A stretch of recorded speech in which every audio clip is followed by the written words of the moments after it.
All right, guys, welcome back to the channel. If you haven't already, make sure you hit that subscribe button. Today's video, I'm going to show you how I personally flounder fish in the surf. It's my way. I'm not saying it's the right way or the only way. It's just the way I do it. And it's going to be over a couple days. I had a little bit of a gear issue yesterday when I tried to shoot this. But go ahead and check this out. Now, get out of there, hit. There we go. Okay, guys, that was ridiculously easy this morning. I mean, I just turned the GoPro on. He's gonna be too small, but that was insane how fast I hooked up on a flounder this morning. All right, guys, I don't have my other camera set up, but I'm talking. I made one cast, guys. That's all it took. One cast. Found a beautiful flounder this morning. A lot quicker than I expected. But there you go. I don't know what else to say. That was too good, too easy. I'm screwed the rest of the day. That'll be the only fish I catch. But I'm gonna go ahead and get this guy back. I'm gonna throw right here. I mean, this is a relatively deep spot, and obviously one flounder was sitting on it. We just need one a couple inches bigger. He was right at 12. So knock on wood, we'll find us a keeper. Maybe we'll find us a big old doormat flounder today, but who knows? That's the beauty of fishing. Sometimes you find what you're after on your first cast, like today.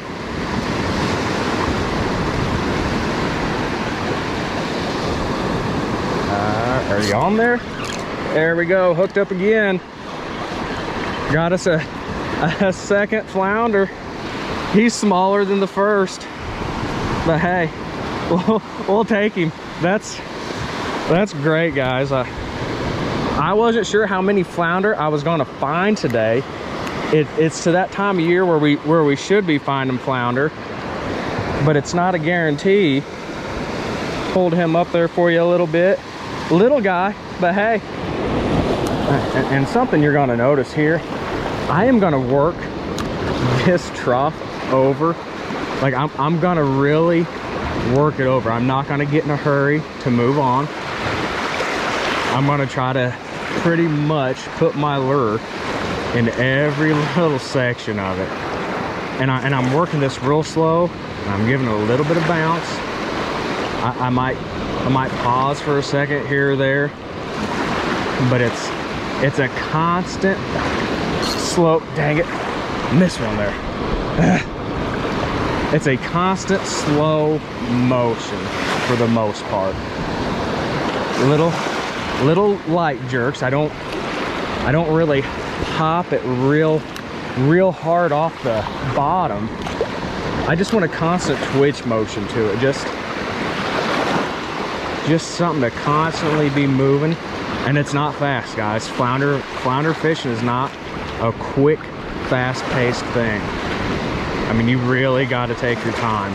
You'll catch more flounder slowing down. To show you what I'm using today, that's just I think it's a 1/4 ounce shaky head. The head of that jig and the hook are not really, I mean, they are attached, but it's not one solid piece where the hook doesn't move. These shaky heads give that hook an opportunity to move around a little bit. And I'm just using new penny gulp with chartreuse tail here, and I'm running that through the body, letting that hook be completely exposed there. Get that pushed up on there, and you can see that the body of that can really move around real good with that shrimp on there. So sometimes these flounder hit and it'll just feel like your lure has gotten almost stuck. It's just kind of a sudden almost stop.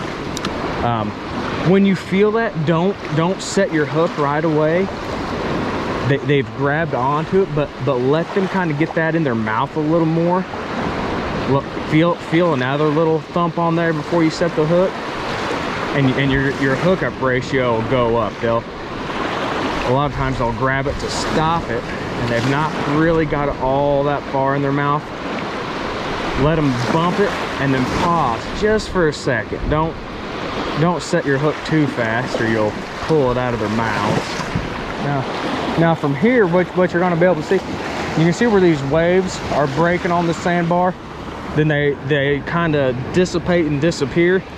That's that deep ledge, and you can really see this deep ledge right here in front of me. You can see super shallow, I mean ankle deep, and then it's going to drop off. I don't know how deep that is, but it's significantly deeper.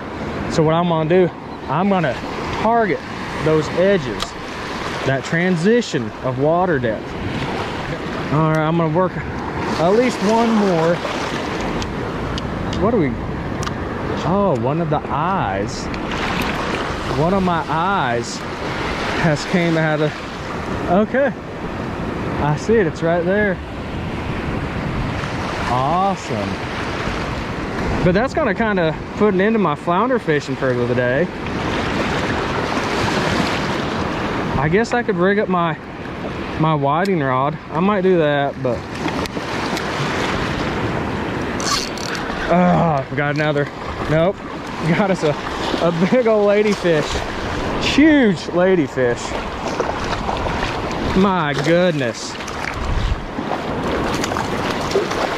We can still catch the hillbilly tarpon on a broken rod. All right, a little bit different gear today. Got a new rod since my one from yesterday broke. This is a Daiwa Arid Coastal 7'6", medium action. Still got 20-pound braid, 30-pound leader. I'm throwing a 1/4 ounce jig head with a white zoom curly tail on there. And on the rod, I've got my faithful Pin Pursuit 2 4000. All right, one cast down this way, and then I'm moving on.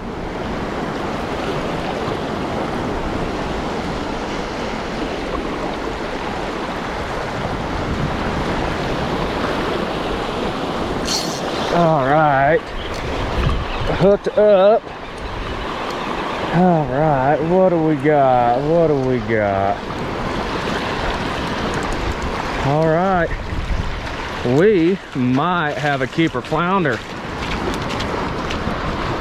A little bit of patience and you find them once in a while. Finally got us a flounder today.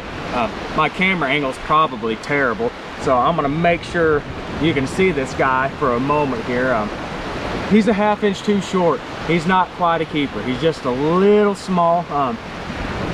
But I knew at some point we'd find a flounder. I'm fishing too many good spots not to find flounder. But sometimes that's flounder fishing. I mean, that's fishing in general. You gotta take time and cover lots of water some days. But there we go, target species. This is about as a perfect example I can give you when I'm talking about a transition point. You can see the light colored sand here where it's super shallow. Then you're gonna see a dark line through here. That's the slope where this drops down into more deeper water. That's the transition points that I'm targeting when I'm trying to catch flounder.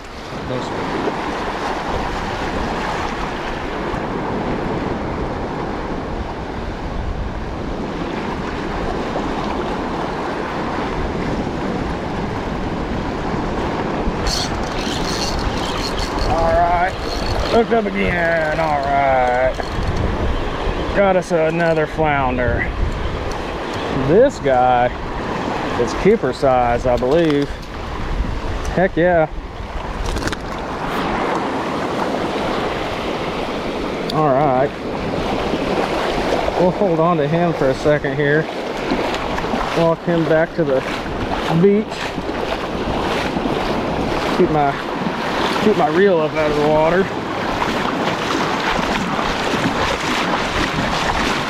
But I believe he might hit the 14-inch mark.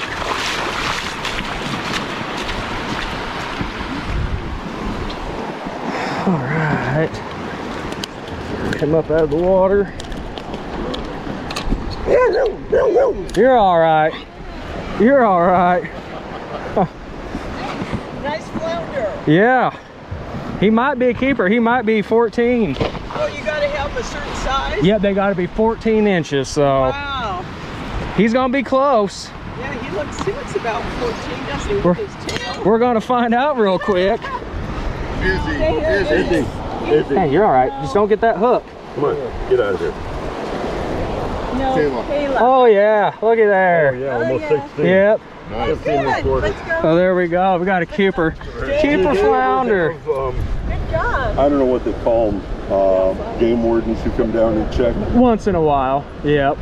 Yep. But for licenses. hey, And whenever you're squared away, you don't have to worry about it, though. It's true, yeah. That's the way to go. well, All right, guys. Hopefully you enjoyed that video. And like I said, this is how I flounder fish. It doesn't mean it's the only way. It's just the way I do it. And hopefully you enjoyed it. Maybe you think it's not a bad way to go about flounder fishing. That's up to you. Some people prefer to use live bait. More power to you. That's just not for me. I would rather get out here, pack pretty light, and do a lot of walking and throw artificials, but it is what it is. So I am going to go ahead and wrap this video up. So until next time, I'll see you later.